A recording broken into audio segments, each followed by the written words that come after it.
Hello साथियों, नमस्कार। साथियों, आज से लूसेंट एमसीक्यू वस्तुनिष्ठ प्रश्न की जो ये हरी वाली बुक होती है, आपने देखी होगी। इस बुक को आज से हम लोग शुरू करने जा रहे हैं और एक एक इसके क्वेश्चन को हमारा टारगेट होगा कि हर रोज़ जो है 1 घंटा में ज़्यादा से ज़्यादा क्वेश्चन को हम टारगेट कर पाएँ। आप किसी भी कॉम्पिटिटिव एग्ज़ाम की यदि तैयारी कर रहे हैं तो आपको पता ही होगा कि ये जो बुक जो है कितना इम्पोर्टेंट है, ठीक है। तो यदि आप एक सीरियस कैंडिडेट हैं और आप वाकई में चाहते हैं कि किसी भी एग्ज़ाम में बैठें और ख़ास तौर पे जिसमें कि हिस्ट्री, ज्योग्राफी, पॉलिटी और साथ ही साथ इकोनॉमिक्स हो गई और स्टैटिक जीके के जो पोर्शन होते हैं उसका कोई भी क्वेश्चन आपसे न छूटे, तो आप जो है मेरे साथ जुड़ जाइए। डेली बाय डेली हम लोग जो है इस बुक को तब तक हर रोज़ करते रहेंगे जब तक कि इसका पूरा का पूरा एमसीक्यू हम लोग चैप्टर वाइज कंप्लीट नहीं कर देते। तो क्या आप तैयार हैं? अगर तैयार हैं तो चलिए स्टार्ट करते हैं। आज का एक एक क्वेश्चन हम लोग शुरू करेंगे। उम्मीद करूँगा कि आप इसका पहले आंसर आप देंगे, उसके बाद मैं इसको एक्सप्लेन करने की कोशिश करूँगा। तो चलिए स्टार्ट करते हैं। सबसे पहले साथियों, आपको पता है कि इतिहास का जो सामान्य परिचय होता है उससे क्वेश्चन पूछे जाते हैं। तो सामान्य परिचय के क्वेश्चन, पहला क्वेश्चन आपका है इतिहास के तहत अध्ययन किया जाता है। ऑप्शन नंबर ए है अतीत का, ऑप्शन नंबर बी है समाज का और ऑप्शन नंबर सी है शासन का या ऑप्शन नंबर डी पर्यावरण का। तो इतिहास के तहत किसका अध्ययन किया जाता है? तो आपको पता ही है, इतिहास के तहत जो है हम अतीत का अध्ययन करते हैं। किसका अध्ययन करते हैं साथियों? अतीत का अध्ययन करते हैं।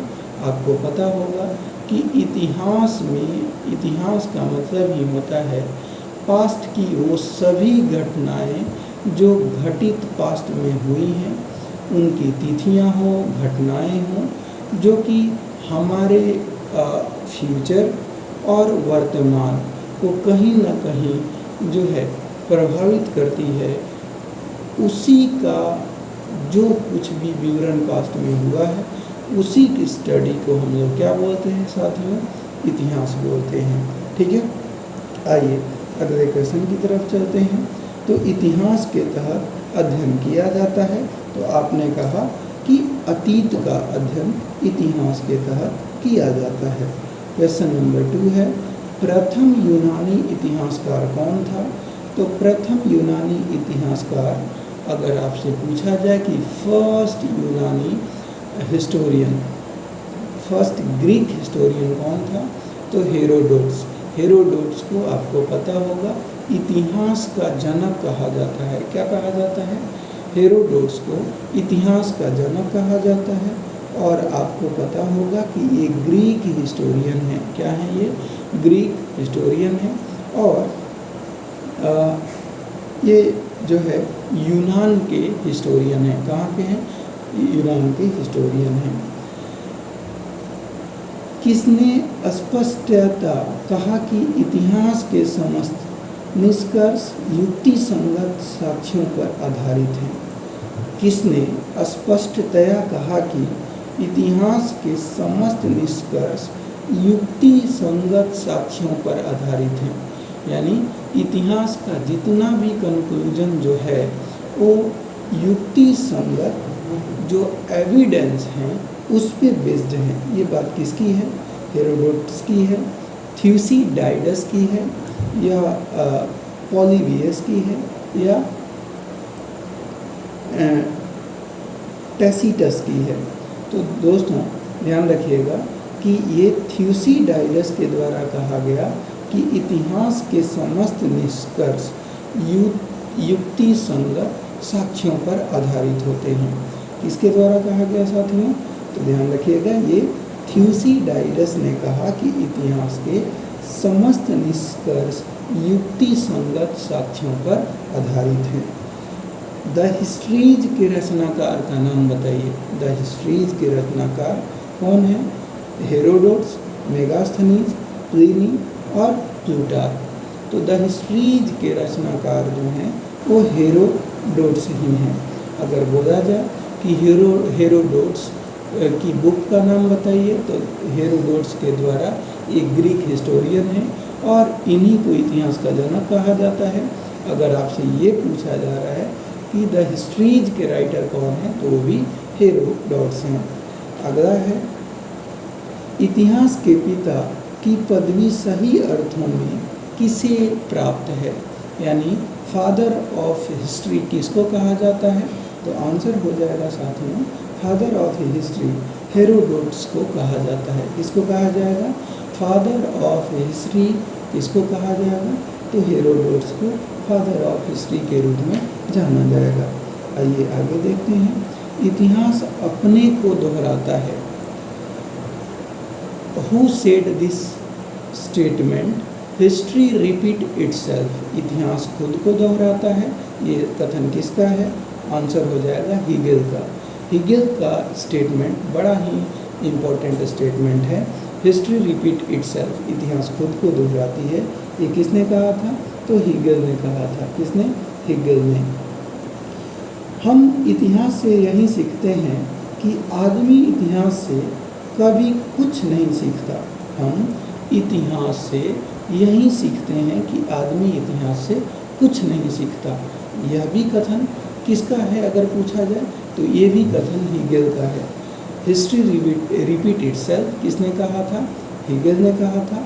और इतिहास से हम यही सीखते हैं कि हम इतिहास से कुछ भी नहीं सीखते। हम इतिहास से यही सीखते हैं कि हम इतिहास से कुछ भी नहीं सीखते। ये स्टेटमेंट किसका है? तो ये भी स्टेटमेंट साथियों ध्यान रखना है, ये हीगेल का स्टेटमेंट है। किसका है? हीगेल का स्टेटमेंट है। क्लियर? अगला क्वेश्चन है, हम इतिहास इतिहास वर्ग संघर्ष का इतिहास है। समस्त इतिहास यानी जो भी हिस्ट्री होती है, पूरा का पूरा इतिहास संघर्ष का इतिहास है। यह किसका स्टेटमेंट है? कि समस्त इतिहास वर्ग संघर्ष का इतिहास है। तो साथियों ये जो स्टेटमेंट है ये कार्ल मार्क्स का है। किसका है? Karl Marx. और कार्ल मार्क्स के बारे में आपको पता ही होगा, इनकी बुक दास कैपिटल है। क्या है? दास कैपिटल इनकी बुक है जो काफ़ी फेमस है, आपको पता होगा। और कार्ल मार्क्स ने एक और बुक लिखी है, उस बुक का नाम आप बताइए कि कार्ल मार्क्स का। एक तो मैंने आपको बता दिया कि दास कैपिटल है, और कार्ल मार्क्स का एक और बुक है जो कि काफ़ी फेमस है। उस बुक का नाम आपको बताना है, तो उसको कमेंट बॉक्स में लिखिए। देखता हूँ कि आप क्या उसको रिकॉल कर पा रहे हैं या नहीं कर पा रहे हैं। नेक्स्ट क्वेश्चन है, कौन सा एक इतिहास के विषय में कार्ल मार्क्स के दृष्टिकोण का संक्षिप्त में वर्णन करता है?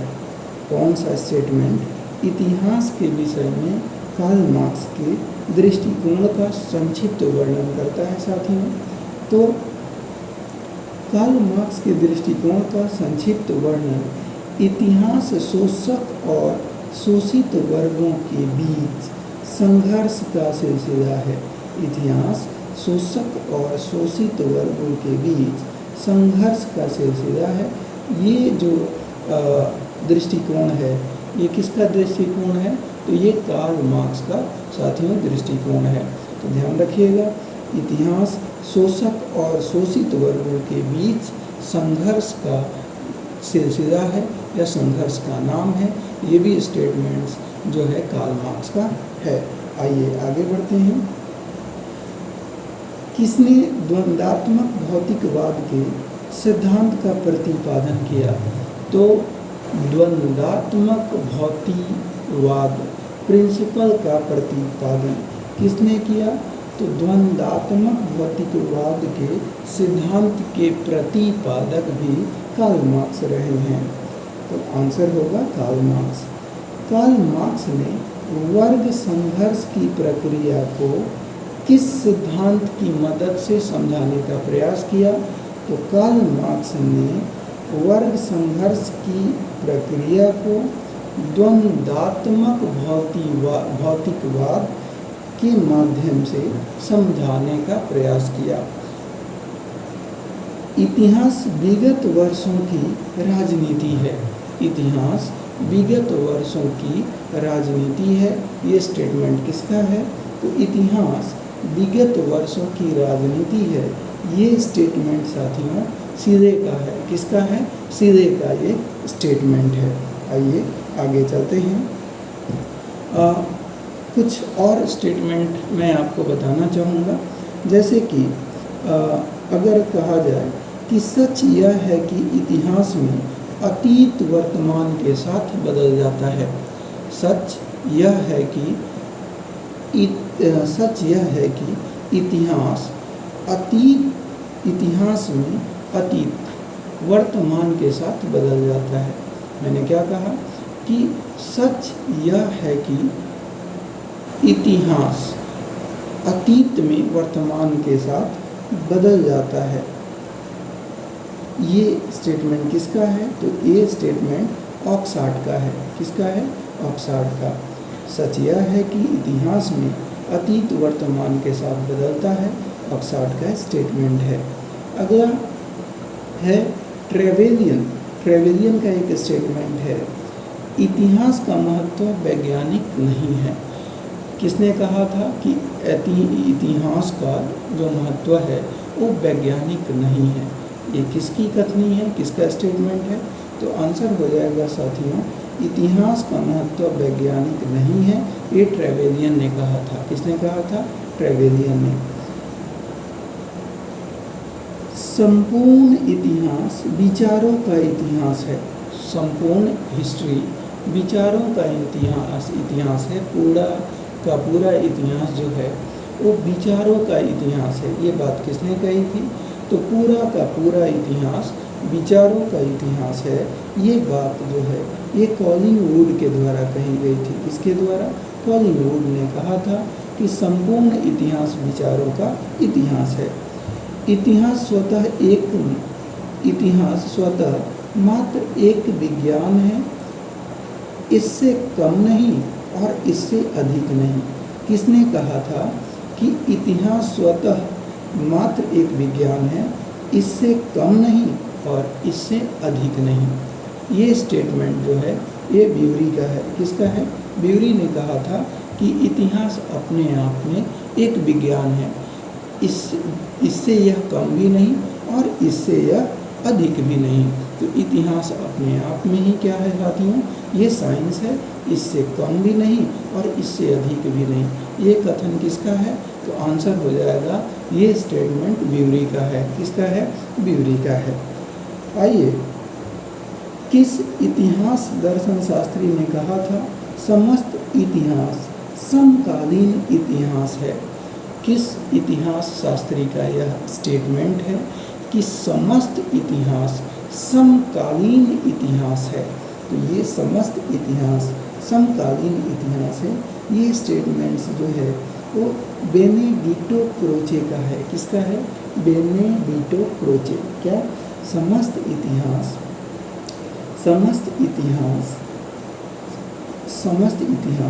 समकालीन इतिहास है। ये स्टेटमेंट बेनेडिक्टो क्रोचे का है। किसका है? बेनेडिक्टो क्रोचे का है। ठीक है। इतिहास वर्तमान एवं अतीत के बीच अंतहीन वार्ता है। इतिहास वर्तमान एवं अतीत के बीच अंतहीन वार्ता है। यह कथन किसका है? तो इतिहास वर्तमान और अतीत के बीच अंतहीन वार्ता है, यानी इतिहास वर्तमान और अतीत के बीच कभी खत्म न होने वाली वार्ता है। ये स्टेटमेंट किसका है? तो ई एच कार। क्या है? ई एच कार, ध्यान रखिएगा। इतिहास वर्तमान और अतीत के बीच कभी खत्म न होने वाली वार्ता है। ये स्टेटमेंट किसने कही थी? तो E.H. कार ने कही थी। किसने कही थी? E.H. कार ने, है ना। तो ध्यान रखिएगा साथियों, मैं समझता हूँ कि आपको जो है परेशानी होगी शुरू में। अगर आप लर्नर हैं तो निश्चित तौर पे आपको चीज़ें थोड़ा कम समझ में आएंगी। चीज़ें आपको जो है बार बार आपको हिम्मत जुटा के आपको क्लास करनी पड़ेगी। आप क्लास करिए, हिम्मत जुटाइए, और आप डेली बाय डेली एक वीडियो मैं अपलोड करता रहूँगा। आप हिम्मत जुटाइए। जिस दिन आपका पूरा का पूरा जो है लूसेंट मैं ख़त्म करूँगा, यकीन मानिए कि सारे के सारे क्वेश्चन एक बार आप रिवीजन कर लीजिएगा, उसके बाद आपको सारे के सारे क्वेश्चन आपके फिंगर टिप्स पे होंगे। ठीक है, तो थोड़ा सा हिम्मत दिखाइए और लगातार आप क्लास में आया कीजिए। निश्चित तौर पे आप अच्छा करने वाले हैं। इतिहास वर्तमान एवं अतीत के बीच अंतहीन वार्ता है। ये स्टेटमेंट किसका है? E.H. कार का है। किसका है? E.H. कार। नेक्स्ट वन है तिथियों के साथ प्रयुक्त होने वाले BC का संक्षिप्ताक्षर है। यानी BC जो होती है इसका फुल फॉर्म क्या होता है? तो आपको पता है कि जो ग्रेगोरियन कैलेंडर है उसको ईसा मसीह के जन्म के पहले जो भी तिथियां रही हैं उस तिथियों को BC से हम रिप्रेजेंट करते हैं, यानी before the birth of Christ. और AD यानी ईसा मसीह के जन्म के बाद की जो तिथियां होती हैं उनको AD से आप रिप्रेजेंट करते हैं। AD यानी एनो डोमिनी यानी after the birth of Jesus Christ. ठीक है, तो ईसा मसीह का जन्म जो है एक कल्पित समय निर्धारित किया गया है। उसके पहले जो भी तिथियां हैं उन तिथियों को आप BC से रिप्रेजेंट करते हैं। फॉर एग्जाम्पल मैं कहूँ कि महात्मा बुद्ध यानी लॉर्ड बुद्धा का जो बर्थ है वो कब हुआ?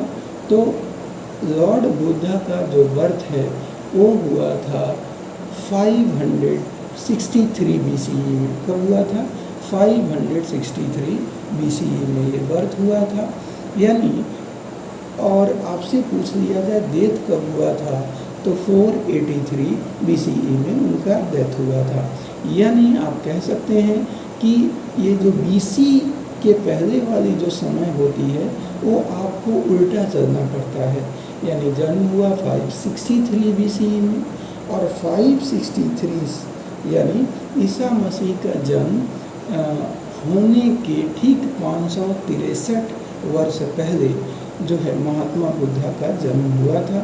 और इनकी मृत्यु जब ईसा मसीह के जन्म होने में मात्र 483 ईयर रह गए थे तो इनकी मृत्यु हुई थी। तो ये आप कह सकते हैं कि ये जो ग्रेगोरियन कैलेंडर है वो ईसा मसीह के जन्म से डिटरमाइन होता है। यानी ईसा मसीह के जन्म के पहले को BC बोलते हैं और ईसा मसीह के जन्म के बाद को AD के रूप में जाना जाता है। ठीक है, तो BC अगर बोला जाए तो BC का मतलब क्या होता है? Before Christ. और AD का मतलब क्या होता है? एनो डोमिनी। क्या होता है? एनो डोमिनी। एक क्वेश्चन है कि अगर आपसे बोला जाए ईयर 50 ईसा पूर्व, यानी अगर 50 BCE बोला जाए तो इसका मतलब क्वेश्चन है कि 50 BCE का अर्थ है, ऑप्शन में बोल रहा हूँ कि वर्ष 150 BC के पहले आता है, यानी 50 BCE वर्ष 150 BC के पहले आता है, 150 ईसा पूर्व के बाद आता है। जिस वर्ष में वर्ष 150 BC आता है, या जिस दशक में वर्ष 150 ईसा पूर्व आता है यानी BC आता है।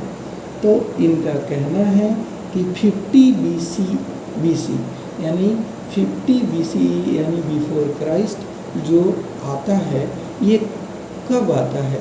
150 BCE के पहले आएगा या 150 BCE के बाद आएगा।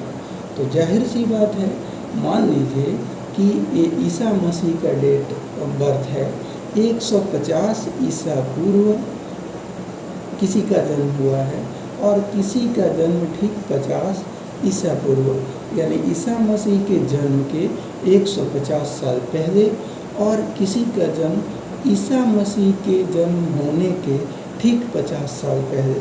यानी कहने का मतलब कि 100 जो 50 BCE है वो 150 BCE के बाद आएगा, न कि पहले आएगा। तो उम्मीद है ये बातें आप समझ पाए होंगे। ठीक है, अगला है कि 1015 ईस्वी किस शताब्दी में आता है? यानी 1015 जो ईस्वी है वो किस शताब्दी में आएगा? तो अब देखिए, यहाँ पे एक होता है CE यानी सेंचुरी होती है, या AD उसको आप बोल सकते हैं। तो इन्होंने बोला कि 1015 ये किस शताब्दी में आएगा? तो साथियों ध्यान रखिएगा, अगर मैं कहूँ कि 1000 से लेकर और 1100 तक का जो पीरियड होगा इसको हम बोलते हैं 11th सेंचुरी। क्या बोलते हैं? 11th century. जैसे अभी देख लीजिए कि 2000 से शुरू हुआ, अभी 2025 चल रहा है, तो 2000 से लेकर और 2100 यानी 2099 होगा, फिर 2100 होगा। तो 2000 से लेकर और 2100 तक की पीरियड को आप ऑलरेडी जानते हैं कि क्या होगा, इसको 21st सेंचुरी बोलेंगे। क्या बोल रहे होंगे? 21st सेंचुरी बोल रहे होंगे। ठीक है, तो ये आपको ध्यान रखना है। अगर कोई बोले, मान लीजिए किसी का डेट ऑफ बर्थ 1999 का है, तो 1999 क्या है? 1900 से शुरू हुआ होगा, और 2000 तक की जो बीच का ये जो पीरियड होगा, ये इसको कौन सी सेंचुरी बोलेंगे? तो इसको बोल रहे होंगे 20th सेंचुरी। क्या बोल रहे होंगे? 20th century. तो यहाँ पे 1015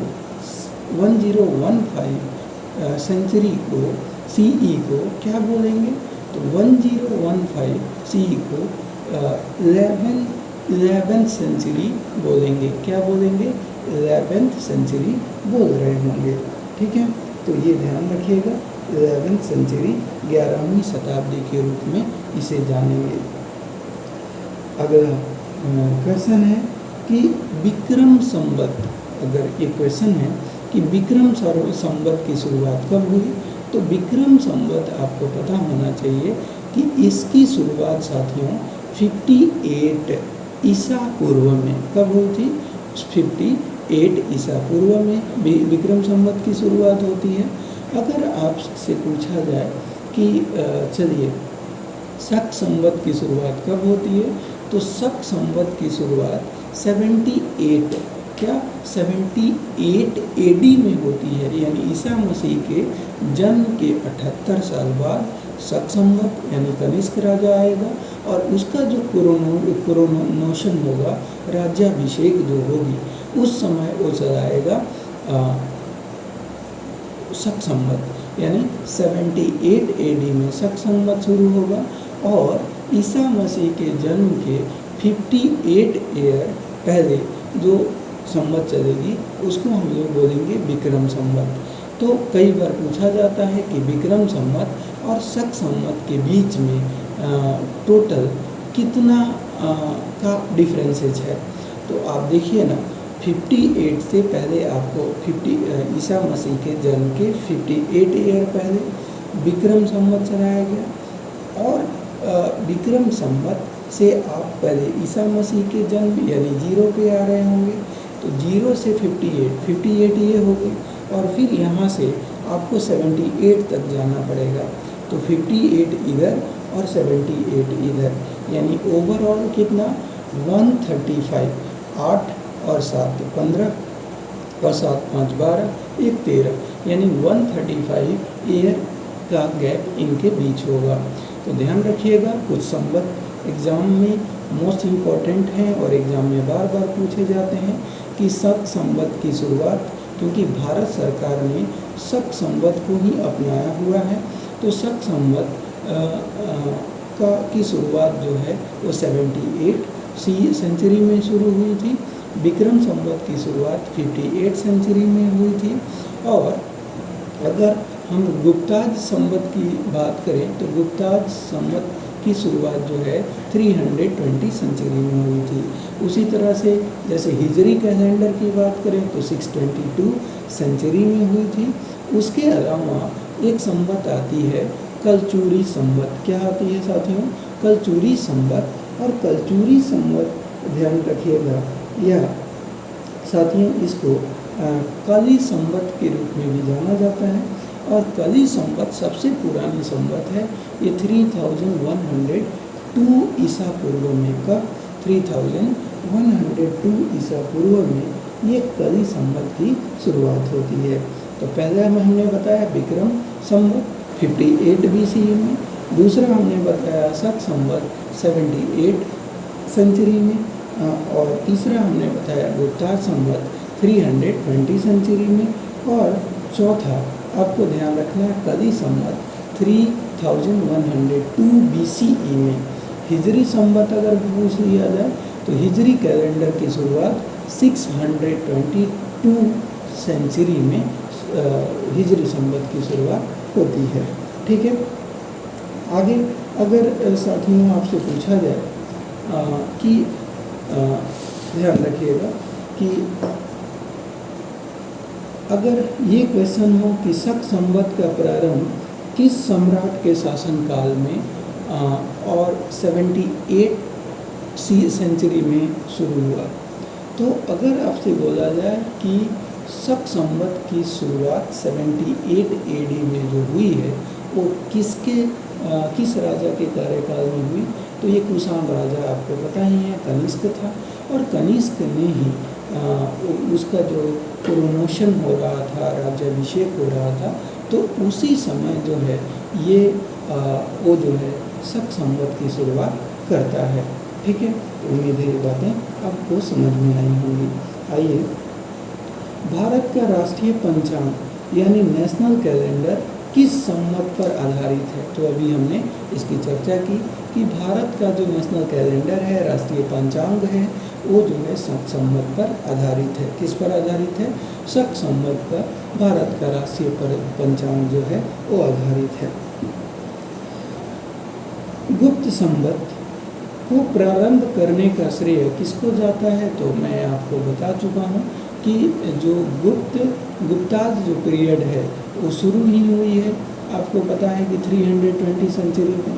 तो गुप्त संवत जो है उसको शुरू करने का जो श्रेय जो है किसको जाता है? तो गुप्त संवत को शुरू करने का जो श्रेय जो जाता है साथियों, वो जाता है चंद्रगुप्त फर्स्ट को। तो अगर आपसे पूछा जाए कि गुप्ताज जो पीरियड है यानी गुप्ताज जो डायनेस्टी है उसका फाउंडर कौन है, तो फाउंडर आपको पता होगा श्रीगुप्त है। कौन है? श्रीगुप्त है। कुषाणों का एक तरीके से आप कह सकते हैं कि सामंत था। बाद में जो कुषाण का डिक्लाइन हुआ तो उसी पे इसने गुप्त डायनेस्टी का फाउंडेशन रखा और ये अपने आप को महाराज का टाइटल लिया। ठीक है, उसके बाद जो है आपको पता है कि इसका लड़का घटोत्कच था और घटोत्कच का बेटा चंद्रगुप्त फर्स्ट है, जो कि रियल फाउंडर के रूप में गुप्ता डायनेस्टी का जाना जाता है।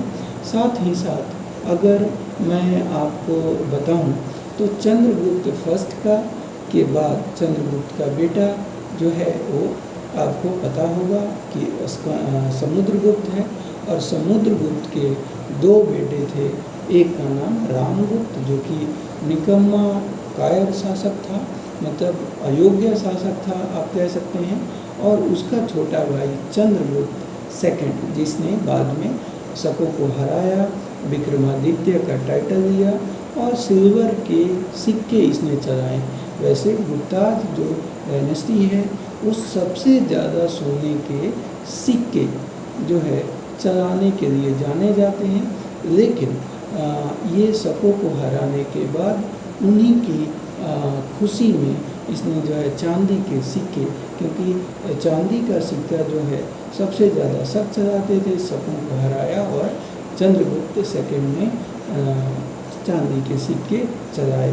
साथ ही साथ साथियों, अगर चंद्रगुप्त सेकंड की बात करें तो इसके मैं कहूँ कि कोर्ट में कुछ कोटायर थे, जैसे अमर सिंह हो गए, कालिदास हो गए। उसके अलावा जो है एक फेमस जो है चंद्रगुप्त सेकंड के दरबार में डॉक्टर थे, उनका नाम बताइए।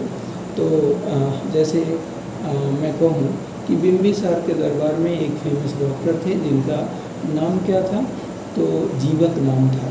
उसी तरह से अगर मैं धन्वंतरी की बात करूं तो धन्वंतरी जो है वो चंद्रगुप्त सेकंड के कोटायर थे, दरबारी थे, राजवैद्य धन्वंतरी थे।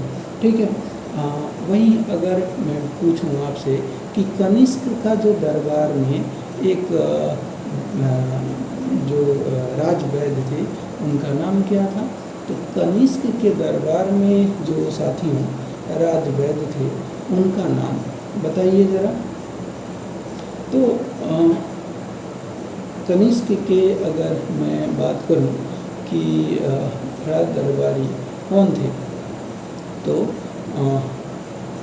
राजवैद्य कौन थे साथियों, तो मेरे ख्याल से ये थे, नाम मैं मिस कर रहा हूँ। चलिए, अगर आपको याद आ रहा है तो आप कमेंट बॉक्स में लिखिए और रिकॉल कीजिए। मैं ज़रा उनका नाम जो है भूल रहा हूँ, और काफ़ी फेमस वो राजवैद्य है। ठीक है, तो आगे चलते हैं, आगे कंटिन्यू करते हैं। तो गुप्त पीरियड में हमारा पॉइंट था कि गुप्ताज पीरियड में जो गुप्ताज जो संवत शुरू करने का श्रेय किसको जाता है, तो चंद्रगुप्त फर्स्ट को जाता है। और इन्होंने महाराजा धीराज की टाइटल अक्वायर की और इन्होंने ही गुप्ता संवत को चलाया। ठीक है, आगे हम बात करते हैं अगला। जैसे एक चंद्रगुप्त फर्स्ट ने गुप्त संवत का प्रारंभ किस उपलक्ष्य में किया, तो मैंने आपको अभी बताया है कि ध्यान रखिएगा इनका राज्यारोहण हुआ, नोशन जिसको बोलते हैं, राज्यारोहण हुआ और उसी के उपलक्ष्य में इन्होंने जो है ये आप कह सकते हैं कि इनके द्वारा ये सिक्के चलाए, इनके द्वारा ये संवत चलाया गया। आइए आगे चलते हैं। हर्षवर्धन ने 606 में, बहुत बढ़िया, एक अच्छा क्वेश्चन है कि हर्षवर्धन के द्वारा भी 606 में, आपको पता ही है कि वर्धन डायनेस्टी का जो फाउंडर है वो कौन है, तो वर्धन डायनेस्टी का फाउंडर की बात करें तो वो है, आपको पता होगा, पुष्यभूति वर्धन। कौन है? पुष्यभूति वर्धन। और पुष्यभूति वर्धन की बात करें तो इनका एक बेटा है जिसका नाम है पुष्कर वर्धन। और पुष्कर वर्धन की 3 संतानें हैं, बड़ा बेटा राज्यवर्धन, छोटा बेटा हर्षवर्धन और एक इनकी डॉटर है राज्यश्री। और राज्यश्री की शादी जो है मौखरी डायनेस्टी के ग्रहवर्धन के साथ होती है। और बाद में आपको पता होगा कि इसी मौखरी वंश पे जो गौड़ साम्राज्य का शासक शशांक होता है वो हमला करता है और ग्रहवर्धन की हत्या करता है। फिर उसके बाद जैसे ग्रहवर्धन की हत्या होती है, राजवर्धन बहन को प्रोटेक्ट करने के लिए आगे बढ़ता है। लेकिन साजिशन उसको राज्यवर्धन को भी मार दिया जाता है। फिर अंत में जो उसकी बहन है राजश्री, वो हर्ष को बुलाती है और दोनों जो है एक साथ जो है वो मिलकर शासन करते हैं। बाकी जो है इतिहास आप लंबा है तो वो बाद में बदला वगैरह लेता है, ये चीज़ें आप जानते हैं। तो खैर यहाँ पे जो मेन बात है कि यही हर्षवर्धन जब राजा खुद बनता है तो 606 सेंचुरी में हर्ष संवत की शुरुआत करता है। और इसी के समय में साथियों आपको पता होना चाहिए कि इसी के समय में जो है हेनसांग, जो कि यात्रियों का राजकुमार कहा जाता है, इसी के समय में ये 629 में भारत आता है और ये 645 में ये फिर चाइना वापस लौटता है। लगभग आप कह सकते हैं कि ये 15 सालों तक भारत में ये अपना अध्ययन करता है, बौद्ध लिपियों को एकत्रित करता है और फिर अपने वतन को लौटता है। तो इसका यात्रा वृत्तांत जो है CUK में देखने को मिलता है। तो अगर ये भी पूछा जाए कि हेनसांग के द्वारा कौन सी जो है बुक लिखी गई, तो उसकी बुक का नाम है CUK। और अगर चंद्रगुप्त सेकंड के दरबार में कौन सा चीनी यात्री आया था, तो आप बताएंगे कि फाहियान आया था। कौन? फाहियान आया था। और फाहियान में की अगर हम बात कर रहे हैं तो फाहियान इसके चंद्रगुप्त सेकंड के दरबार में आया था और उसके द्वारा एक बुक लिखी गई है जिसका नाम है किलो नासु फालाना। तो किलो नासु फालाना ये फाहियान के द्वारा लिखा गया है और हेनसांग के द्वारा CUK लिखा गया है। तो ये भी बात आपको ध्यान रखनी है।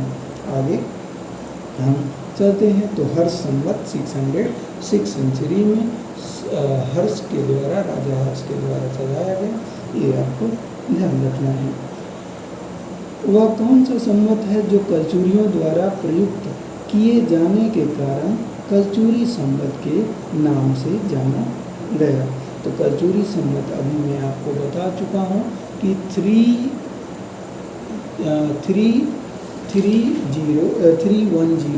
क्या मैंने बताया? 3102, जिसको कली संवत या कलचुरी संवत के रूप में जाना जाता है। और इसको एक और नाम से, जिसे त्रैकुटक संवत भी बोलते हैं। तो कली संवत, कलचुरी संवत या त्रैकुटक संवत जो है के नाम से हम लोग कली संवत, कलचुरी संवत या त्रैकुटक संवत 3102 BCE यानी ईसा मसीह के जन्म के 3102 साल पहले ये संवत चलाई गई, जिसको कलचुरी संवत, त्रैकुटक संवत या कली संवत के नाम से जाना जाता है। आइए चलिए, क्या आपको याद हो रहा है कि ऐसे ही आप बस टाइम पास कर रहे हैं? तो याद करना है मेरे साथ। मैं अगर आपसे पूछता हूँ कि चलिए आप मुझे बता दीजिए कि विक्रम संवत की शुरुआत कब हुई है? तो 58 BCE में। और किसके समय में हुआ है? राजा कौन था? विक्रमादित्य। क्या नाम है? विक्रमादित्य नाम है। और अगर मैं पूछूं कि शक संवत की शुरुआत कब हुई है? तो 78 सेंचुरी में हुई है। और किसके समय में हुई है? तो कनिष्क के समय में हुई है। मैं साथियों एक और मैं पूछूं कि चलिए मुझे आपसे जानना है कि हिजरी संवत बता दीजिए। तो अभी बोला था कि ये जो इस्लाम धर्म का जो प्रारंभ जो है, यानी जब मोहम्मद साहब जो है वो मक्का से मदीना की तरफ जब वो प्रस्थान कर रहे थे, तो उसी को हिजारत बोला गया। और उसी समय जो है ये संवत चली, जिसको हिजरी संवत बोलते हैं। और 622 सेंचुरी में ये हुई थी। अगर मैं आपसे पूछूं कि चलिए मुझे बताइए गुप्त संवत की शुरुआत कब से मानी जाती है। तो 320 AD में गुप्त संवत की शुरुआत होती है और 320 AD में तो होती है, लेकिन राजा कौन था बताइए। तो राजा जो है, उम्मीद है कि आप बता रहे होंगे, आप रिकॉल कर रहे होंगे, क्योंकि देखिए आप लाख पढ़ लीजिए, चीज़ों को जब तक आप डॉट से डॉट को कनेक्ट नहीं करेंगे तो मतलब आपको इन चीज़ों को पढ़ने में दिक्कत आएगी। So I kindly request to you when you are studying, so you should focus to recall about yourself and you should try to revise it again and again, है ना।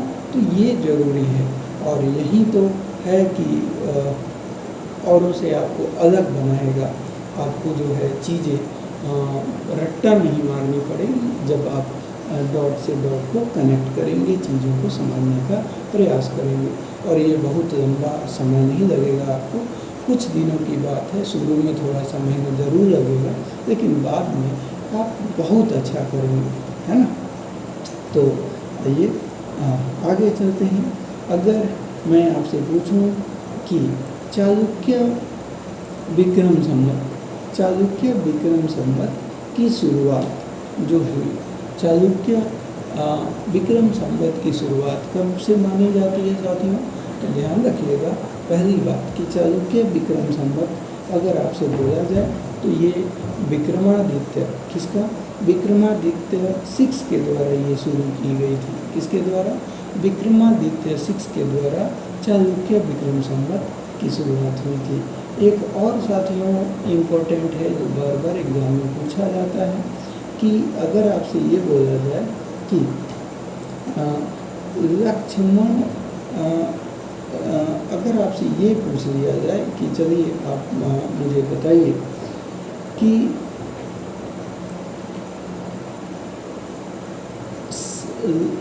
सेन संवत, कौन सा सेन संवत पूछा जाए या ऐसे क्वेश्चन पूछे जाएंगे कि इनमें से 4 ऑप्शन दे दिए जाएंगे, जैसे कि इनमें से किसी एक नए संवत चलाने का गौरव प्राप्त है। ऑप्शन होगा धर्मपाल हो जाएगा, दूसरा हो जाएगा लक्ष्मण सेन हो जाएगा, तीसरा देवपाल हो जाएगा, चौथा विजय सेन हो जाएगा। और पूछा जाएगा कि एक नया संवत चलाने का गौरव किसको प्राप्त है, तो वो लक्ष्मण सेन को ये गौरव प्राप्त है। और ये जो है पाल राजा थे और लक्ष्मण संवत इनके द्वारा चलाया गया था। ये भी आपको बात ध्यान रखनी है, ठीक है। आगे आपसे क्वेश्चन पूछा जाए कि कौन सा वर्ष दिसंबर 2009 में शक संवत का वर्ष होगा। तो इन्होंने ध्यान दीजिएगा, इन्होंने क्या क्वेश्चन बोला। क्वेश्चन आपसे पूछा है कि कौन सा वर्ष दिसंबर 2009 में शक संवत का वर्ष होगा। यानी आपको पता है कि 2009 ये ईसा मसीह, ये समझिए कि ये आपका वर्टिकल लाइन, ये ईसा मसीह का जन्म यहाँ से हुआ है और अभी तक आप काउंट करके 2009 आए हैं, है ना। 1 2 3 ऐसे काउंट करके 2009 आए हैं। तो अब क्वेश्चन ये है कि अगर ईसा मसीह का जन्म, ये देखिए ये 0 है और ये ईसा मसीह का जन्म है और ये है कनिष्क के द्वारा शक संवत 78, यानी ईसा मसीह के जन्म के 78 साल बाद एक राजा होगा जिसको हम लोग कनिष्क बोलते हैं। कुषाण डायनेस्टी का मोस्ट प्रोमिनेंट किंग में से एक किंग कनिष्क है और ये कनिष्क जो है शक संवत चलाएगा और ये चलाकर अभी जो 2009 यहाँ से जो 2009 तक आप काउंट करके आए हैं।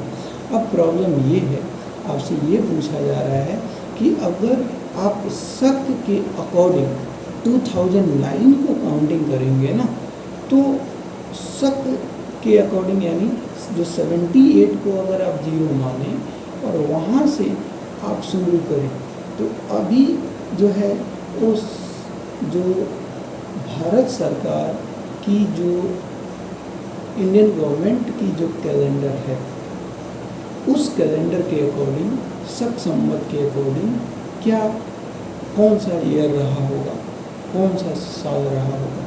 तो ऑब्वियसली आप जो है ये 0 से आपने काउंटिंग किया है, यहाँ से आपको काउंटिंग करना है, यानी उसमें से आपको क्या हो करना पड़ेगा, 78 को माइनस करना होगा। तो ओवरऑल 2009 में से 78 को माइनस करेंगे, है ना। तो 9 - 8 = 7 हो जाएगी। और अगर आप देखें इधर आपका 9 - 8 = 7 और 200 - 7 = कितनी होती है, तो 193 हो जाएगी। तो 193 और 7, तो ये लगभग आपका 1937 के आसपास होगा। तो ध्यान रखिएगा 1937 आपका यहाँ पे आंसर हो जाएगा। ठीक है। अगला क्वेश्चन है, अब देखिए क्वेश्चन कैसे कैसे पूछे गए हैं। जैसे कि एक क्वेश्चन है कि जो विक्रम संवत है 2070 को ईस्वी संवत में रूपांतरित करने का मान होगा। क्या बोला, तो जो विक्रम संवत है साथियों, विक्रम संवत 2070 को ईस्वी संवत में रूपांतरित करने का मान क्या होगा। तो विक्रम संवत, क्या विक्रम संवत 2017 को ईस्वी में रूपांतरित करने का मान क्या होगा। अब देखिए विक्रम ये ईसा मसीह हैं और 58 साल पहले, अब वो 58 साल पहले को 0 माना और विक्रम संवत के अकॉर्डिंग काउंटिंग कर चुके हैं, कितना 2017।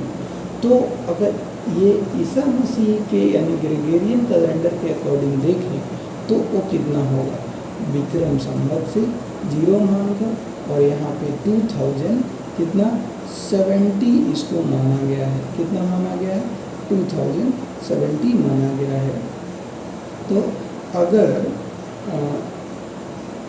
अगर आपसे बोला जाए कि अगर विक्रम संवत से काउंट करके यानी 2070 ईयर काउंट किया गया है तो इसके अकॉर्डिंग क्या होगा, तो ध्यान रखिएगा उसमें से हमें क्या करना पड़ेगा, ये 78 और जोड़ना पड़ेगा, 58 और ऐड ऑन करना पड़ेगा, क्योंकि इधर 0 माना है तो ये 58 तो ये हो जाएंगे, होंगे ना।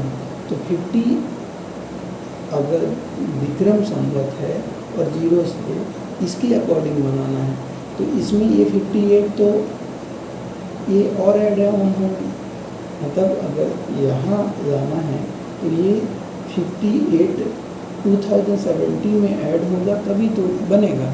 यानी अगर ऐसा है कि 2070 विक्रम संवत के अकॉर्डिंग आपने काउंटिंग किया है और फिर आपको ग्रेगोरियन कैलेंडर के अकॉर्डिंग इसको बनाना है तो 58 को इसके अंदर 2070 में 58 को जोड़ना पड़ेगा, यानी 7 5 12, यानी ये हो जाएगा 2120 और 8 2128, यानी 2108 जो होगी सेंचुरी हो जाएगी। तो उम्मीद है चीज़ें समझ पा रहे होंगे। अगर फिर भी कोई डाउट है तो आप कमेंट बॉक्स में लिखिए। ऐसा तो है नहीं कि मैं लाइव नहीं हूँ, मैं आपके सारे एक एक क्वेश्चन का आप कमेंट बॉक्स खुला हुआ है, आप लिख सकते हैं, मैं हर एक प्रश्न का आंसर देने की कोशिश करूँगा। ठीक है, आइए आगे चलते हैं। अगला है विक्रम एवं शक संवत के आरंभ के बीच कितने वर्षों का गैप है साथियों। तो विक्रम होता है ईसा मसीह के जन्म के 58 साल पहले और शक जो होता है 78 साल बाद।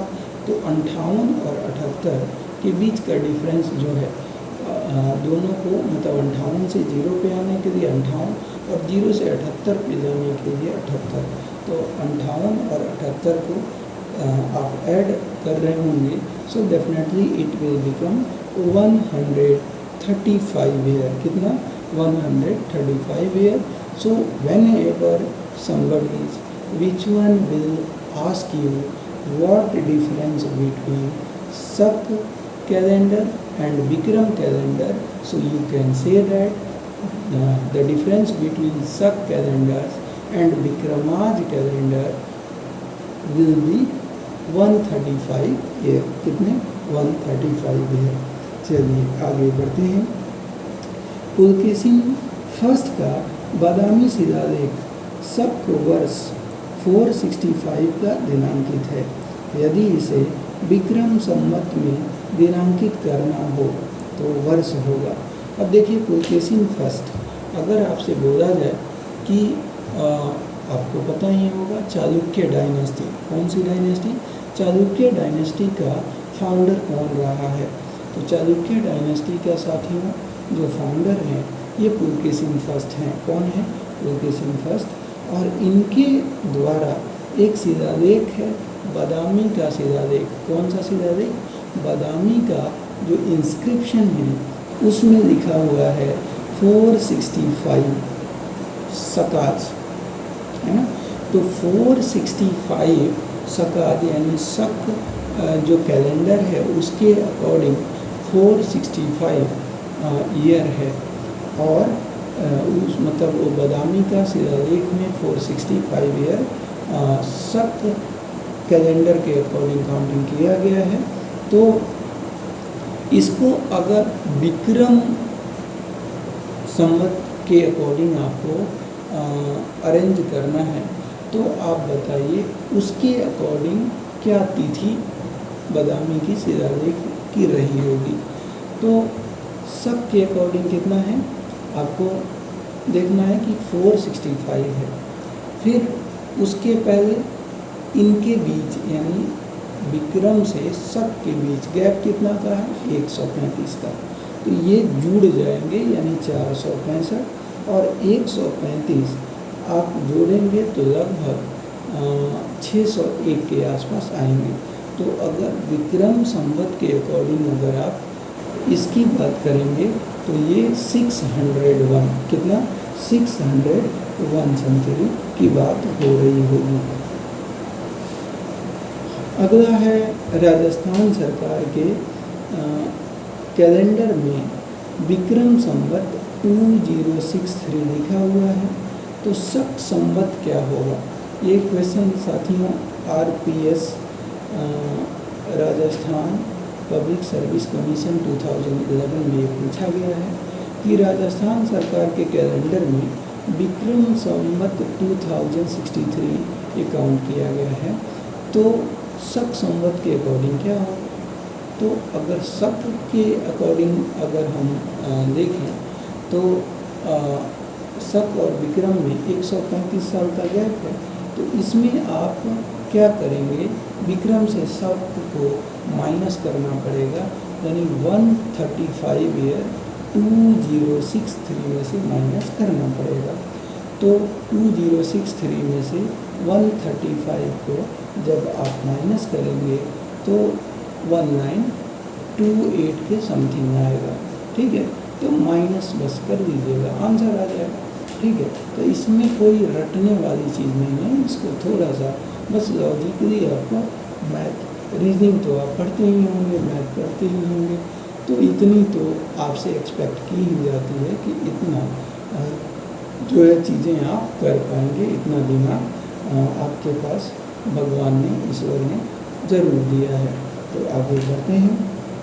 नेक्स्ट क्वेश्चन, पुरातत्व में स्तर विन्यास पद्धति जिसको स्ट्रैटिग्राफी कहा जाता है में किसको समझने के लिए प्रयुक्त की जाती है. यानी जो स्ट्रैटिग्राफी पुरातत्व विभाग में किसको समझने के लिए स्ट्रैटिग्राफी का प्रयोग किया जाता है. फिर से एक बार क्वेश्चन मैं पढ़ना चाहूँगा. पुरातत्व में स्तर विन्यास यानी स्ट्रैटिग्राफी किसको समझने के लिए प्रयुक्त की जाती है.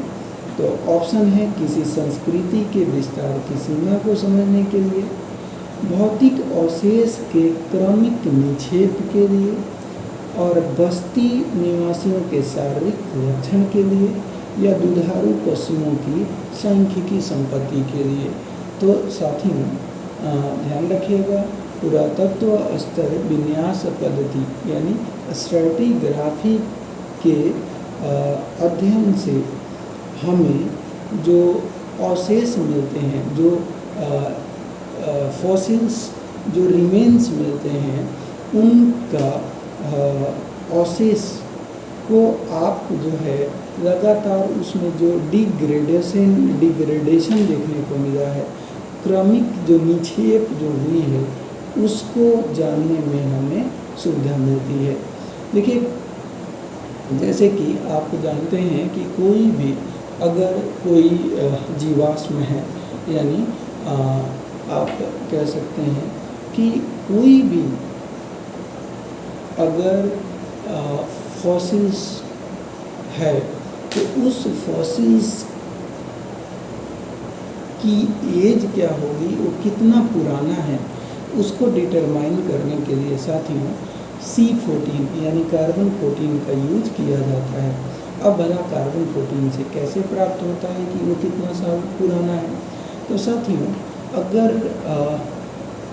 कोई भी अगर फॉसिल्स है, कोई भी फॉसिल्स है और उस फॉसिल्स में जितना ही कार्बन की मात्रा कम होगी, जितना ही मिनिमम अमाउंट में कार्बन होगा, उससे उसकी एज डिटरमाइन होगी, उससे उसकी आयु का पता चलेगा कि उसके अंदर जो है कितनी कार्बन बची है, और जितना कम कार्बन उतना ही वो ज़्यादा पुराना होगा, और जिसके अंदर जितना ज़्यादा कार्बन होगा उसकी आयु उतनी ही कम होगी। तो कार्बन 14 का यूज करके आप कोई भी फॉसिल्स है, कोई भी लिविंग फॉसिल्स है, उसकी जो है आप जो है उसको कार्बन डेटिंग प्रोसेस बोलते हैं, उसके थ्रू आप एज पता कर सकते हैं, उसका उम्र जो है का अनुमान लगाया जा सकता है। तो अगर यही क्वेश्चन मैं पूछ दूँ आपसे कि कार्बन 14 जो सिस्टम है, जो पद्धति है, इसको डेवलप किसने किया? कार्बन 14 को डेवलप्ड करने वाले वैज्ञानिक का नाम क्या है? तो ये विलर्ड लिबी हैं। कौन है? विलर्ड लिबी के द्वारा कार्बन 14 को डेवलप किया गया। किसके द्वारा? विलर्ड लिबी के द्वारा कार्बन 14 को डेवलप किया गया। ये आपको ध्यान रखने हैं।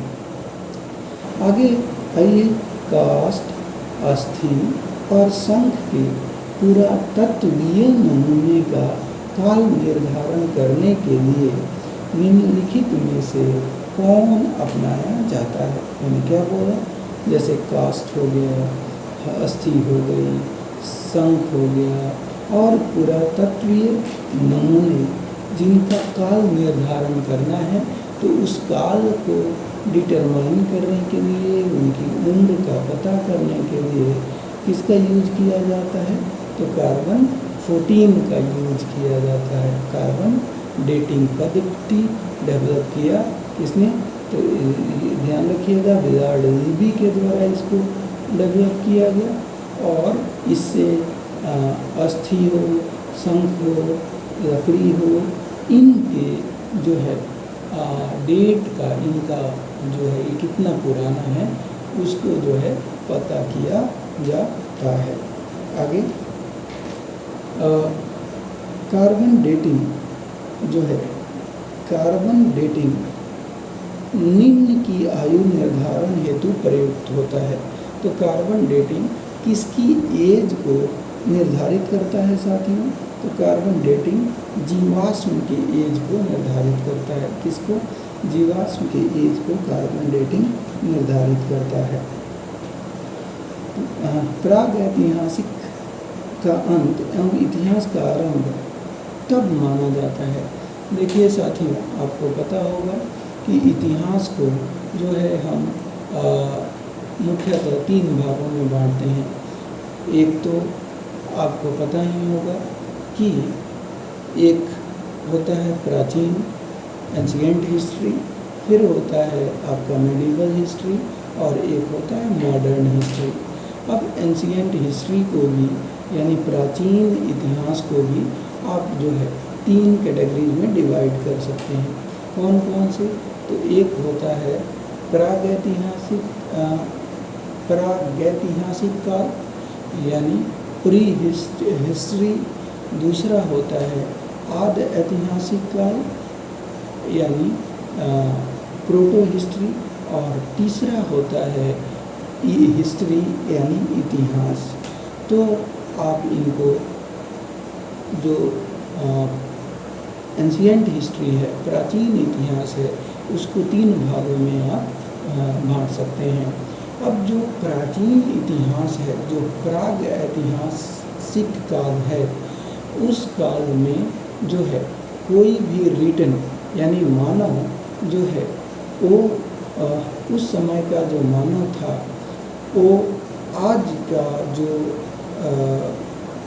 आप कह सकते हैं कि जो आज का जो विद्वान मानव है वैसा मानव उस समय नहीं था। उस समय पढ़ने लिखने का मतलब कोई एविडेंस नहीं मिलता है, यानी उस समय इंसान जो है वो पढ़ना लिखना नहीं जानता था, उसके कोई साक्ष्य प्राप्त नहीं होते। तो वैसी हिस्ट्री वैसा इतिहास जिसमें इंसान का मतलब लिपि के साक्ष्य, पढ़े लिखे का कोई साक्ष्य हमें अवेलेबल नहीं है, उसके बारे में हमें कुछ लिखित रूप में पता नहीं है, वैसे इतिहास को हम लोग प्रागैतिहासिक काल बोलते हैं। आदि इतिहास की अगर हम बात करें तो आदि इतिहास वह इतिहास है जिसमें हमें उनकी लिपि थी, वो भावचित्रात्मक हो सकती है या उनकी एक प्रॉपर लिपि हो सकती है। वो चीज़ें हमें मिली, हमें प्राप्त हुई, लेकिन वो इतनी अमाउंट में नहीं है जिसको हम डिकोड कर सकें या उसको हम पढ़ पाएँ। तो वैसे अगर कोई पीरियड है जो लिपि तो है, उनकी लिपि तो है, वो भावचित्रात्मक लिपि भी हो सकती है, वो जो है रिटन फॉर्म में भी हो सकती है, वो हो सकती है, लेकिन उसको यदि हमने डिकोडिफाई नहीं किया है, उसको अभी तक पढ़ने में हमें सफलता नहीं मिली है, तो वैसी रिटन एविडेंस जो हमें इतिहास से प्राप्त तो होते हैं, लेकिन उसको पढ़ने के लिए वो पर्याप्त नहीं है, या हम अभी तक उसको डिकोड नहीं कर पाए हैं, तो उस टाइप के लिपि को हम लोग उस टाइप के काल को जो है ध्यान रखिएगा आदि ऐतिहासिक काल बोलते हैं। और तीसरा होता है इतिहास जिसमें कि हमें रिटन डॉक्यूमेंट्स हमें मिले हुए हैं, हम उसको पढ़ पा रहे हैं और उससे हम उस समय के काल के बारे में बहुत कुछ इन्फॉर्मेशन आज हम उसको एकत्र कर पा रहे हैं। तो उस टाइप के एविडेंस जिस समय से हमें मिलने शुरू होते हैं, उस समय को हम लोग क्या कहते हैं, आप कह सकते हैं कि क्या कहेंगे उसको उसको इतिहास के रूप में आप जानेंगे। ठीक है, तो इस तरीके से तो यहाँ पे एक क्वेश्चन था आपका कि भारत के संदर्भ में ऐतिहासिक काल यानी हिस्टोरिक पीरियड यानी ना तो प्रागैतिहासिक काल की बात हो रही है, ना आदि ऐतिहासिक काल की बात हो रही है, जहाँ से रिटन आपको एविडेंस मिले हैं और जिसको आप पढ़ पा रहे हैं। तो भारत के कॉन्टेक्स्ट में अलग अलग देशों का अपना अलग अलग हो सकता है। जो शिक्षित मानव है, जो हमारे जैसा इंटेलेक्चुअल, जो बुद्धिमान जो मानव है, इस अर्थ पे कहा जाता है कि ईसा मसीह के जन्म के है ना लगभग आप कह सकते हैं कि इंटेलेक्चुअल जो मानव है वो आया ईसा मसीह के जन्म के, ध्यान रखिएगा कि लगभग ये 600 से 400 साल, यानी ईसा मसीह के जन्म के 600 साल पहले से 400 साल के बीच में, मतलब ये बुद्धिमान मानव का एग्जिस्टेंस इस अर्थ पे देखने को मिलता है। उसके पहले मानव आज के मानव जैसा बुद्धिमान नहीं था। तो यही प्रश्न पूछा गया कि भारत के संदर्भ में ऐतिहासिक काल का आरंभ कब से माना जाता है, तो आंसर हो जाएगा 600 CE से माना जाता है, यानी 600 माफ कीजिएगा 600 BCE से माना जाता है। 600 BCE बिफोर क्राइस्ट एरा के रूप में जाना जाता है। आई होप कि आप चीज़ों को अंडरस्टैंड कर रहे होंगे। ठीक है, आइए आगे बढ़ते हैं। अगला है कि सिंधु सभ्यता को आदि ऐतिहासिक सभ्यता कहा जाता है क्योंकि इसमें यह प्रमाण मिला है। अब प्रॉब्लम ये है, आपसे बोला जाए, एक तो क्वेश्चन यही पूछा जाएगा कि सिंधु सभ्यता को, आपको पता है कि सिंधु सभ्यता जो है वो अर्बन सिविलाइजेशन था। पहली ये ऐसी सभ्यता है जहाँ पे आपको, मतलब ये भारत की सभ्यता है, ये 2500 से लेकर 1750 ईस्वी के बीच का ये सभ्यता माना जाता है। मेसोपोटामियन सभ्यता जो 3100 BCE, दजला फरात की सभ्यता, किरीट की सभ्यता, वहीं अगर चाइना की सभ्यता, तो अगर आपसे बोला जाए वांगू रिवर के किनारे जो सभ्यता डेवलप हुई वो कौन सी सभ्यता थी, तो चाइनीज सिविलाइजेशन था, या वांगू सिविलाइजेशन के रूप में जानते हैं। और इसका जो एक जो सर्वमान्य जो कार्यकाल है वो 2700 से लेकर और 2800 से लेकर 2700 के बीच माना जाता है। वहीं मेसोपोटामियन जो सिविलाइजेशन है, मेसोपोटामिया की जो सभ्यता है, वो सभ्यता जो है वो विश्व में सबसे पुरानी सभ्यताओं में से एक है। ये 3100 BCE में मानी जाती है। वहीं आप अगर देखें मिस्र की सभ्यता या इजिप्शियन जो सिविलाइजेशन, वो भी इसी के आसपास में माना जाता है। वहीं दजला फरात की सभ्यता, जिसको आप इराक, आज इराक आप देखते हैं इराक में है दजला फरात की सभ्यता, ये भी जो है 3100 BCE के आसपास मानी जाती है। तो भारत की भी अपनी सिविलाइजेशन है। पहले तो हम लोगों को ऐसे समझा जाता था कि अंग्रेज वैसे भी हमारे ऊपर जब शासन कर रहे थे, जब हम अंग्रेज़ों के कॉलोनियल थे, गुलाम थे, तो अंग्रेज हमें क्या कहते थे, हमें यही बताया जाता था कि देखो तुम लोग सिविलाइज नहीं हो, अनसिविलाइज हो, और हम तुम्हें सभ्य बना रहे हैं, तुम लोग बर्बर हो, तुम लोगों के पास जो है एजुकेशन नहीं है, तुम लोग सिविलाइज नहीं हो, ऐसे हम पे तोहमत थोपी गई। लेकिन वहीं अंग्रेज़ों ने बाद में लोहा माना कि यहाँ पे बाकायदा 2000 आपको बता दूं कि 1924 में सर जॉन मार्शल, जो कि 1904 में ये उस समय वायसराय थे लॉर्ड कर्जन, तो कर्जन के द्वारा archaeological survey of India department बनाई गई, जिसके चेयरमैन, जिसके डायरेक्टर जो है सर जॉन मार्शल को बनाया गया। और ये जॉन मार्शल जो हैं, इन्हीं के द्वारा जो है 1924 में, वक्त का पहिया दोस्तों बहुत ही बलवान होता है, कब किस पे पड़ेगा ये किसी को नहीं पता, बस उसको पता है कि जो इंतज़ार करता है, मेहनत करता है, और एक बार वक्त का पहिया ज़रूर घूमता है। और वो वक्त का पहिया ऐसा होता है कि पूरी तस्वीर बदल देती है।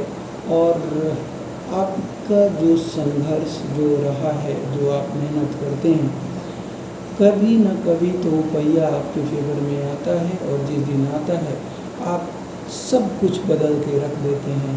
आप खुद जो है एक आपका इतिहास सुनहरे अक्षरों में लिखा जाता है।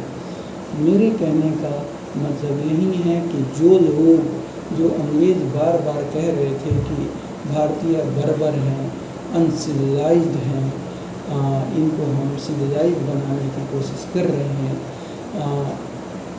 वही लोग यानी जो जॉन मार्शल हैं, उनके द्वारा 1924 में ये आह्वान किया जाता है कि भारत में एक सिविलाइजेशन जो है वो देखने को मिला है, एक सिविलाइजेशन पाई गई है जो कि मेसोपोटामियन, वांगो, दजराफरात, इजिप्ट और किरिट की जो सिविलाइजेशन है, इसी के सराउंडिंग, इसी के आसपास की ये भी सिविलाइजेशन है। तो दोस्तों, इस तरह से आपको पता चलता है कि हमारी जो सिविलाइजेशन है, हमारे पूर्वज हैं, हम भी जो है बाद के नहीं हैं, हम भी उसी के आसपास के हैं, है ना। जैसे कोई बस्ती हो, कोई जगह हो, और उस बस्ती में कोई सबसे पहले रहे और बाद में हम और आप आके घर बनाए, तो ऑब्वियसली उसका दबदबा रहेगा। अरे हमारे दादा पर, वो अपने आप को गौरवान्वित फील करता है, उसको प्राउड अपने आप पे फील होता है कि अरे हमारे दादा परदादा यहाँ के सबसे पुराने बासिंदे हैं। सिमिलरली जो है, जब तक हमें नहीं पता था कि हमारी भी एक सब सिविलाइजेशन रही है, तब तक हम ठीक है, हम बर्बर थे, सिविलाइज थे या अनसिविलाइज थे। लेकिन जब उन्हीं लोगों ने ये डिक्लेयर किया कि जो कह रहे थे कि हम बर्बर हैं, अनसिविलाइज हैं, तो उन्हीं लोगों ने जब ये बातें डिक्लेयर की कि नहीं, यहाँ पे भी एक लगभग विश्व की तमाम जो 5-6 जो सिविलाइजेशन है, उन्हीं के पैदल ये भी एक सिविलाइजेशन थी, जिसको बाकायदा उन्हीं के द्वारा अनाउंसमेंट किया गया। तो आप समझ सकते हैं कि उनके ऊपर कितना बड़ा आघात पहुंचा होगा। तो खैर, यहाँ पे वही बात पूछी गई है कि सिंधु सभ्यता को आद्य ऐतिहासिक सभ्यता कहा जाता है क्योंकि इसमें प्रमाण मिले हैं। अब प्रॉब्लम ये है कि आद्य ऐतिहासिक सभ्यता, आपको पता है कि रिटन एविडेंस तो मिले हैं हमको। जैसे इंडस वैली सिविलाइजेशन को आप देखेंगे तो वहाँ पे सील मिलती है, वहाँ पे राइटिंग भी मिलती है, और वो जो है भाव चित्रात्मक राइटिंग है। साथियों, उसमें राइट से लेफ़्ट की तरफ लिखा जाता है, और फिर लेफ़्ट में ख़त्म हो गया तब तो ठीक है, ख़त्म नहीं हुआ तो फिर लेफ़्ट से राइट लिखा जाता है, फिर राइट से लेफ़्ट लिखा जाता है, फिर लेफ़्ट से राइट ये लिखा जाता है। ठीक है, तो ये चीज़ें हमें देखने को वहाँ से मिली हैं। क्लियर बात समझ में आई? तो यानी ये तो हमको पता है कि लेफ़्ट से लिखी जाती, सॉरी माफ़ कीजिएगा, राइट से लिखी जाती थी, फिर ख़त्म नहीं होता था तो लेफ़्ट से फिर राइट की तरफ, फिर राइट से लेफ़्ट, लेफ़्ट से राइट, ऐसे ये प्रोसेस चलते रहते थे। ठीक है, ये हमें पता है, लेकिन अभी तक उसके जो रिटन जो हमें कुछ एविडेंस मिले हैं, जो सील वगैरह प्राप्त हुई हैं, वो पूरी बहुत ज़्यादा अमाउंट में वो सील नहीं है, जिससे कि हम ये एक कंक्लूजन पे पहुंच पाएँ या उसको डिकोड कर पाएँ। अगर डिकोड और उसके जो भावचित्रात्मक जो लिपि है, जो स्क्रिप्चर्स हैं, उसके कुछ हमें मिले तब हमें और पता चले, लेकिन अभी तक हमें ऐसा कुछ जो है एविडेंस नहीं मिला है। और हम उसको पढ़ने में कामयाब नहीं रहे हैं। तो चूँकि हम उसको पढ़ नहीं पाए हैं, इसीलिए इसको हमें रिटन मिलने के बावजूद भी हम उसको डिकोड नहीं कर पाए हैं, इसलिए हम इसको आदि ऐतिहासिक सभ्यता के रूप में जानते हैं। ठीक है, तो ये आपको ध्यान रखना है। नेक्स्ट क्वेश्चन है कि शक संवत पर आधारित राष्ट्रीय पंचांग नेशनल कैलेंडर का वन चैत्र ग्रेगोरियन कैलेंडर की निम्नलिखित तिथियों में से किस एक तदनुरूप है? शक संवत पर आधारित राष्ट्रीय पंचांग यानी नेशनल कैलेंडर का वन चैत्र ग्रेगोरियन कैलेंडर की निम्नलिखित तिथियों में से किस एक के तदनुरूप है? यानी जो अपना जो ग्रेगोरियन जो कैलेंडर है उसका इन्होंने बोला है कि जो ख़ास तौर पे जो इंडिया का जो नेशनल कैलेंडर है वो शक जो कैलेंडर है उस पर बेस्ड है, और शक कैलेंडर का जो महीना चैत्र होता है वो ग्रेगोरियन कैलेंडर का जो है वो किस महीने को दर्शाता है? तो ध्यान रखिएगा, वन चैत्र ग्रेगोरियन कैलेंडर में 22 या 21 मार्च को दर्शाया जाता है। तो 22 या 21 मार्च को शक या ग्रेगोरियन कैलेंडर जो है एक चैत्र बराबर 22 या 21 या 22 मार्च ग्रेगोरियन कैलेंडर, यानी शक का चैत्र 1 और जो ग्रेगोरियन है उसका 21 या 22 मार्च, ये दोनों जो हैं क्या हैं? बराबर हैं। अगला क्वेश्चन है किसने इतिहास को प्राचीन, मध्यकालीन और आधुनिक 3 भागों में बांटकर देखने का रिवाज चलाया? तो देखिए यहाँ पे बहुत अच्छा क्वेश्चन है कि यानी जो हिस्ट्री है उसको सबसे पहले किसने प्राचीन, मध्यकालीन और आधुनिक इन 3 भागों में सबसे पहले इतिहास को किसने बांटा? तो ये बांटा सेलेरियस ने। किसने बांटा? सेलेरियस ने।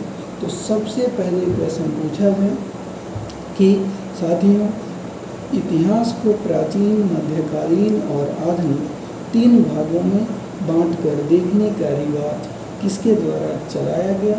तो सेलेरियस के द्वारा। किसके द्वारा? सेलेरियस के द्वारा ये चलाया गया। अगला क्वेश्चन है निम्नलिखित में से किसने गुप्त संवत के प्रारंभ के निर्धारण के संबंध में महत्वपूर्ण सूचना देता है? यानी यहाँ पे जो 4 ऑप्शन है उसके अकॉर्डिंग आपको बताना है कि इनमें से कौन गुप्त संवत के प्रारंभ के निर्धारण के संबंध में इंफॉर्मेशन देता है। तो आप खुद अपना बुद्धि लगाइए, सोचने का प्रयास कीजिए कि गुप्ता पीरियड में कौन सा, अब जैसे ऑप्शन में बोलूँ फाहियान, हेनसांग, अल मसूदी, अल बरूनी, तो जाहिर सी बात है अल बरूनी की बात करेंगे तो मोहम्मद गजनवी उसके साथ आता है। तो ये कितना 1011 सी में आता है, वो सोमनाथ अपने मंदिर पर इन्वेजन जो मोहम्मद गजनवी करता है तो उस समय अल बरूनी आता है, किताबुल हिंद लिखता है। तो उस समय की ये बात हो ही नहीं रही है, बात तो ये गुप्ता पीरियड की हो रही है, यानी ईसा मसीह के जन्म के 320 साल बाद की बात हो रही है। तो भाई वहाँ कहाँ अल बरूनी होगा? नहीं होगा। आपको पता है कि हेनसांग हर्षवर्धन के दरबार में आया था, कि जो कि हर्षवर्धन का कार्यकाल ही शुरू होता है 606 से 645 तक, तो हेनसांग आता है 629 में। तो ये 320 में कहाँ रहा होगा 300 साल तक? तो उस समय भी कोई नहीं जीता था, तो ये भी नहीं होगा। आया कौन था? तो ध्यान रखिएगा उस समय अगर हम देखें तो फाहियान, आपको पता है कि चंद्रगुप्त सेकंड की कोर्ट में आया था, तो जाहिर सी बात है उसी को लोगों से समझा होगा, जाना होगा और उसने उसकी बुक है कियो नासु खायाना में इसका वृत्तांत लिखा होगा। तो आंसर आपका साथियों, निम्नलिखित में से किसने गुप्त संवत के प्रारंभ के निर्धारण के संबंध में महत्वपूर्ण सूचना दी है। तो यहाँ पे साथियों ध्यान दीजिएगा, ये गुप्त संवत के प्रारंभ के निर्धारण में महत्वपूर्ण सूचना फाहियान तो चंद्रगुप्त सेकंड के दरबार में आया था। देखिए अल बरूनी जब 1011 में 1019 मतलब ये समझिए 11वीं सेंचुरी में मोहम्मद गजनवी के साथ जो है ये आया है सोमनाथ टेम्पल टूटने। तो जब ये आया है तो कुछ दिन ये मोहम्मद गजनी के साथ रहा लूटपाट चली भारत में।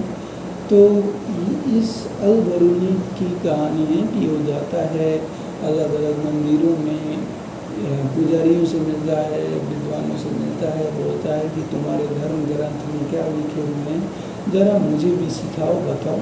तो जो उसको महसूस होता है वो लिखता है।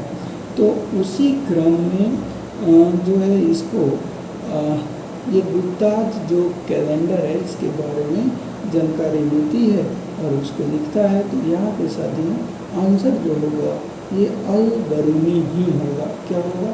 अल बरूनी। तो आज के वीडियो काफ़ी लंबा हो गया, 1 घंटे 21 मिनट का हो गया लगभग, और कल से थोड़ा सा स्पीड में ज़्यादा करूँगा और समझाने का प्रयास मैं और करने और देखने करने की कोशिश करूँगा। आप बने रहिए चैनल पे। वीडियो अगर पसंद आ रही है, चीज़ें क्लास से आपको फ़ायदा हो रहा है तो साथियों औरों तक इसको पहुंचाइए, शेयर कीजिए और चैनल को ज़रूर आप जो है सब्सक्राइब कर लीजिए। ठीक है, फिर मिलते हैं कल नए जोश एनर्जी के साथ। तब तक के लिए साथियों धन्यवाद। Thank you.